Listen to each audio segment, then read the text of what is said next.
Om Swastiastu, Assalamualaikum warahmatullahi wabarakatuh. Shalom, Namo Buddhaya, salam harmoni.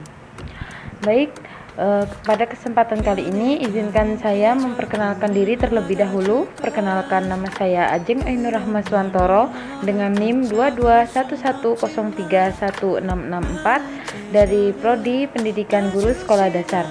Pada kesempatan kali ini saya akan mempresentasikan atau memaparkan materi tentang sumber daya alam dan pelestariannya. Sumber daya alam adalah segala sesuatu yang berasal dari alam yang digunakan untuk memenuhi kebutuhan manusia. Kalian tahu tidak sumber daya alam itu ada berapa jenis? Nah, kalau belum tahu, simak penjelasan berikut ini ya. Sumber daya alam dibagi menjadi 4, yaitu sumber daya alam berdasarkan sumbernya, sumber daya alam berdasarkan sifatnya, sumber daya alam berdasarkan daya pakai dan nilai ekonomis, dan yang terakhir ada sumber daya alam berdasarkan lokasinya.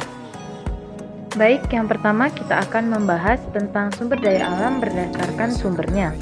Sumber daya alam ini dibedakan menjadi dua komponen, yaitu komponen biotik yang meliputi seluruh makhluk hidup yang ada di bumi ini.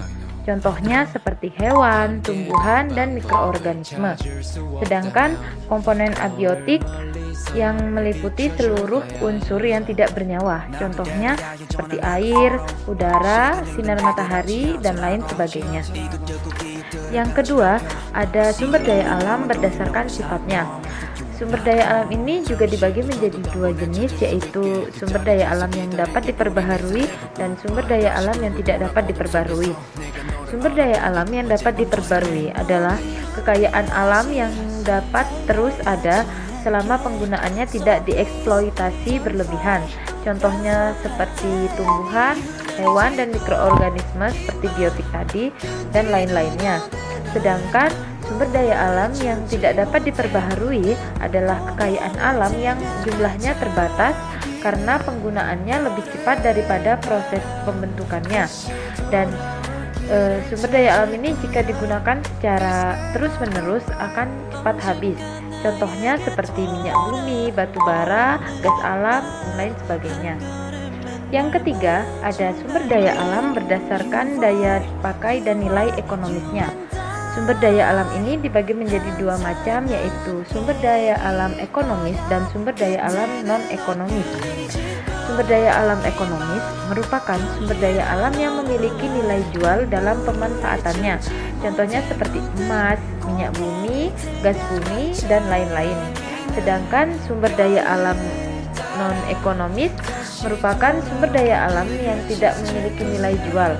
Biasanya sumber daya alam ini diperoleh secara langsung dari alam tanpa melewati proses tertentu.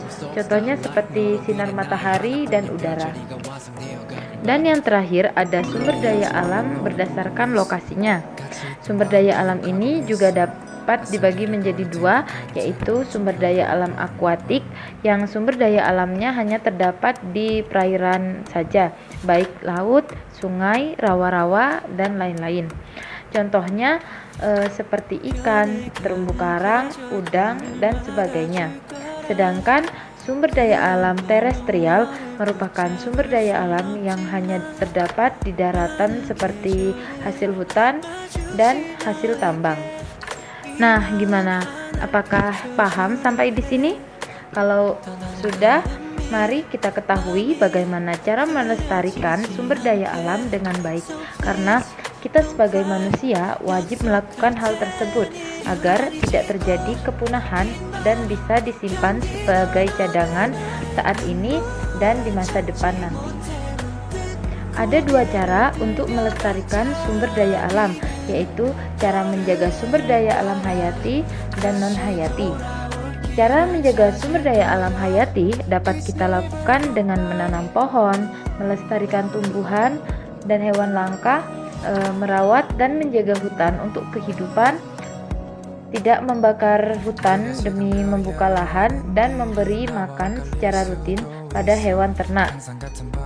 Sedangkan cara melestarikan sumber daya alam non-hayati dapat kita lakukan dengan menghemat air, tidak melakukan eksploitasi terhadap sumber daya alam, tidak membuang limbah di sungai atau di laut karena itu dapat menyebabkan pencemaran lingkungan, serta mengurangi penggunaan kendaraan pribadi karena itu juga dapat menyebabkan polusi udara. Mungkin cukup sekian pemaparan materi yang bisa saya sampaikan. Kurang lebihnya mohon maaf. Saya tutup dengan Paramasanti. Om Santi Santi Santi Om. Wassalamualaikum warahmatullahi wabarakatuh. Shalom, Namo Buddhaya, salam harmoni.